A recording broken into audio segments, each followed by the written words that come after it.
The Flesh and Blood meta is about to shift, and I want you to be ready for it. Let's talk about 10 cards that you need to own. The video starts right now.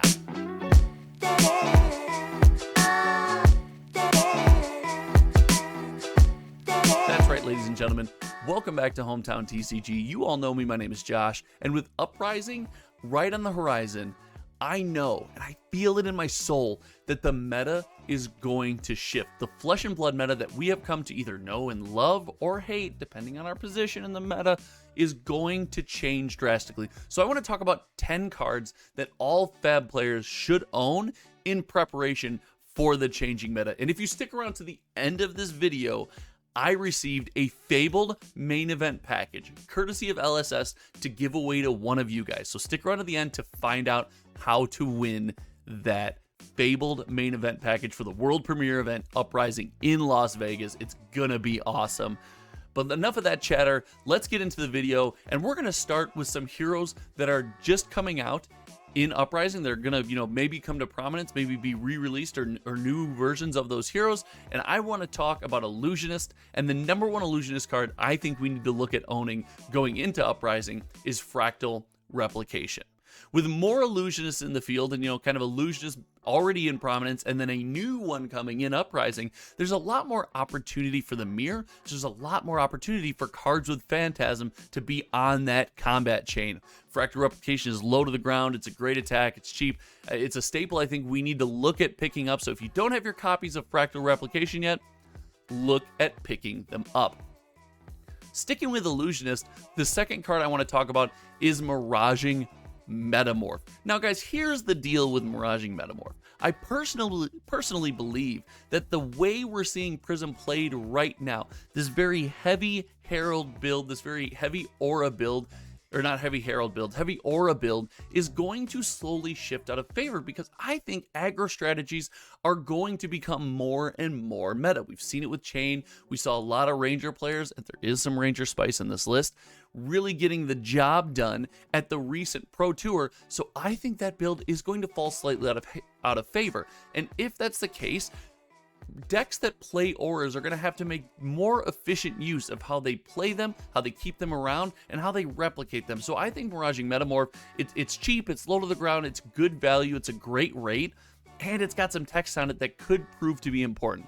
So those two Prism cards, I think, or not Prism cards, I guess Illusionist cards, wow, that's going to be a tectonic shift for me. Those two Illusionist cards are cards you need to look at picking up for the Uprising meta if you're looking to play some Illusionists. I think now is a great time to get them before Everfest is gone for too long. They're still readily available. They're all over the place. So I think you need to look at picking those cards up for our Illusionist. Moving on, another hero that's coming out in Uprising is our Ninja. We are getting another Ninja. And our CC Ninja right now, Katsu, has been a little bit out of favor recently. Katsu plays extremely poorly, or not extremely poorly, but has a hard time into things like Rampart Crown of Seeds combo, as they very efficiently shunt and block our Kodachis and really slow our building of that combat chain. So as we are on the verge of getting a new Ninja, I think there's some really cool Ninja cards that are out there and that are extremely affordable that you can go pick up right now. And the first and foremost, the most important of those is going to be Ancestral Empowerment.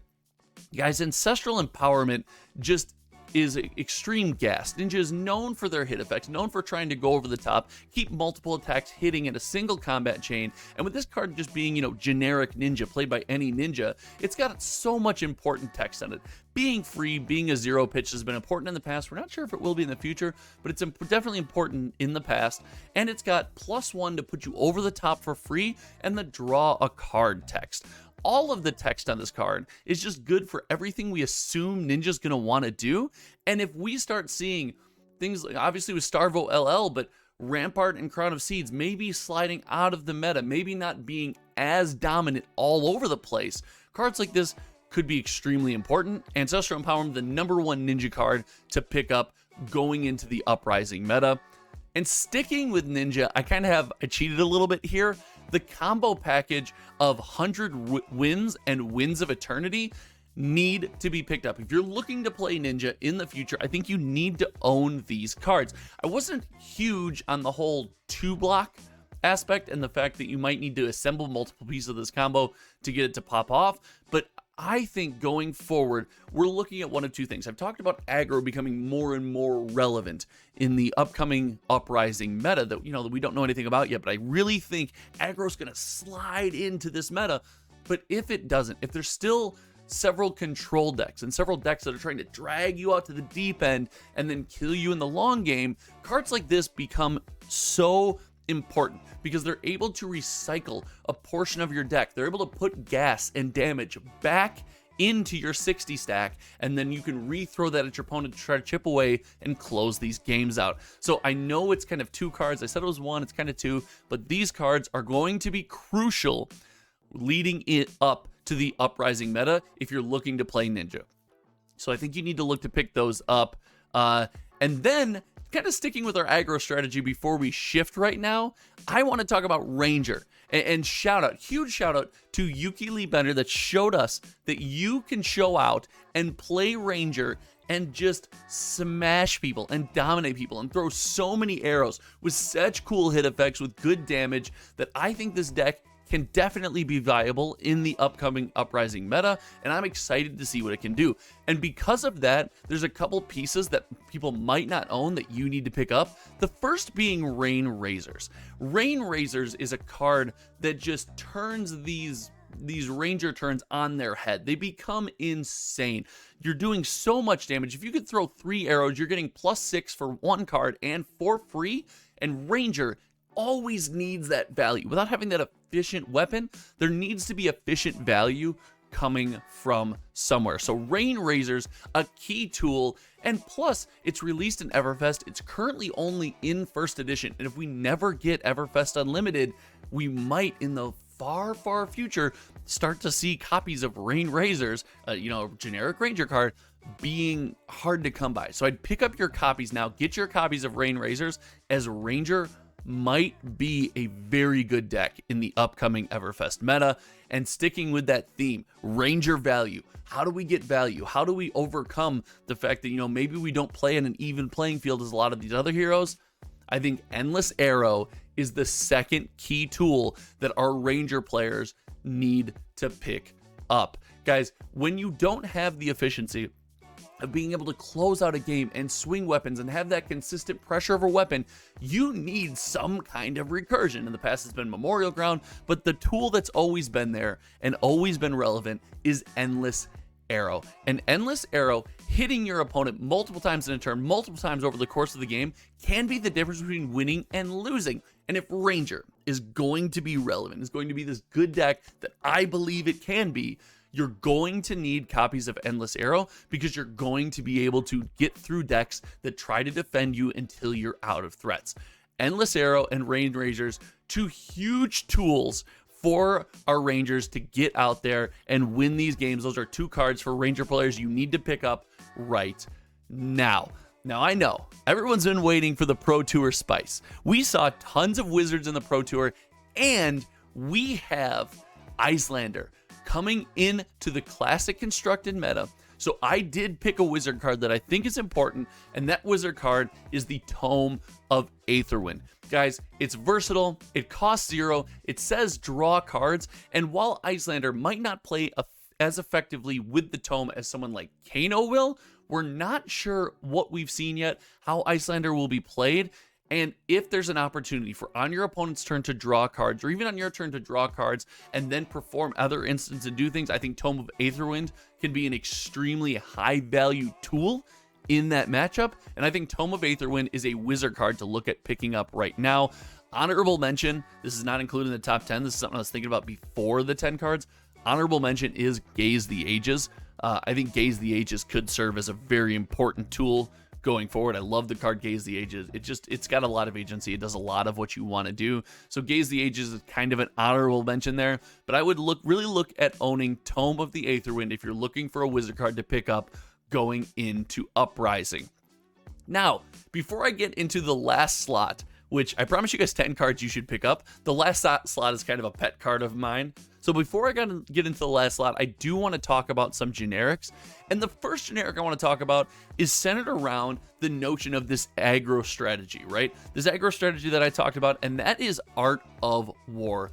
Guys, we've seen these aggro decks. Chain, we saw our Ranger, we have in the past seen Ninja be turned on and just really had the gas to go through the use of Art of War. Art of War is such an important tool in a lot of these decks. It provides so much versatility. You can do so many things with the card that Art of War is something you need to have in your collection going into the Uprising meta. And everything else I've suggested is relatively affordable. I know Art of War is going to be a little higher on the price side, but at this time, you need to go look and pick up Art of War. And if you can't find them at your LGS and you don't want to pick them up from TCG Player for whatever reason, head over to minmaxgamesfab.com. They've got Art of Wars. You can dig in. You can pick up some right there today. That's where I got my last copy. I had 2 copies. I needed 1 more. So shout out them. Thanks for helping me fill out my collection.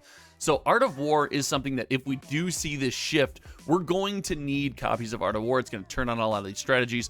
You have to have your copies of Art of War. And the second of the generics isn't really generic. It's talented.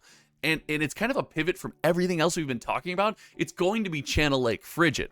So the pivot off all these aggro strategies and everything we're talking about, all this aggro, low to the ground, you know, close to the ground, trying to do all this damage, some deck is going to try to combat that.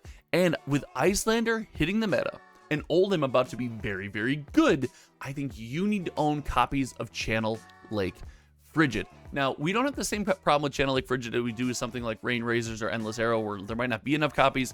Tales of Aria Unlimited is all over the place. Tales of Aria First Edition was all over the place. This is just a card I think will see a lot of run in control strategies in the Uprising meta. And again, I think aggro is going to be relevant, but that doesn't mean there's no control, and that doesn't mean control will not win games. This card is going to be a key, crucial tool, and it's going to become a lot easier to turn on now that we're getting more Frost cards. So Channel Lake Frigid is a card that you guys should pick up. And if you've stuck around this long, I'm going to hit you with my personal editor's content creator pick, Pursuit of Knowledge, guys. If you don't have playsets of Pursuit of Knowledge, something, sometime, sooner or later is going to break this card. It says +1 intellect. It essentially says draw an extra card.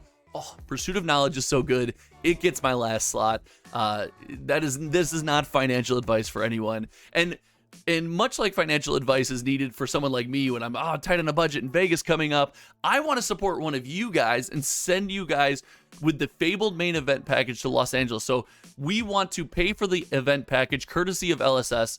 They're giving it away on our channel. So I want to give you guys a Fabled main event package courtesy of them. If you want a chance to win the Fabled main event package, $150 value for the world premiere of Uprising in Las Vegas, all you have to do is comment in this video's description and tell me what you are most excited about to happen in Las Vegas, what you're most excited about for Uprising. I want to hear what you're most excited about for the upcoming FaB, and let me know in the comment section below. I will pick a random comment before Sunday. I will comment and pin that comment. We will have to get in touch with one another, and then you will be getting a Fabled main event package courtesy of LSS. So again, shout out to LSS. Thank them so much. Thank you guys. If you want to support me further, you can visit me at patreon.com/HometowntCG.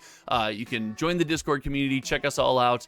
Thank you guys so much for watching. Thank you for everyone who tuned into the event coverage over last weekend. That video's got I think the video series has over 9,000. I know it's over 8,000. It might be close to 9,000 views. So thank you guys so much. Until next time, you guys know me. My name is Josh, and we will see you around.